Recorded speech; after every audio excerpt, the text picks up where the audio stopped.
В разгара на лятото кандидат-студентската кампания продължава да се състезава с високите температури край морето. Над 800 кандидати се явиха на приемния изпит по биология за специалностите медицинска сестра и акушерка в Медицински университет Варна и филиалите в Сливен, Шумен и Велико Търново. Състезаваха се и кандидатстващите за специалностите в Медицински колеж.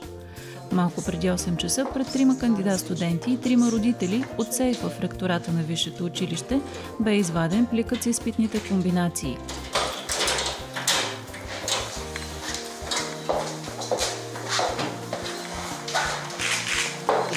Пликът с тестовите комбинации.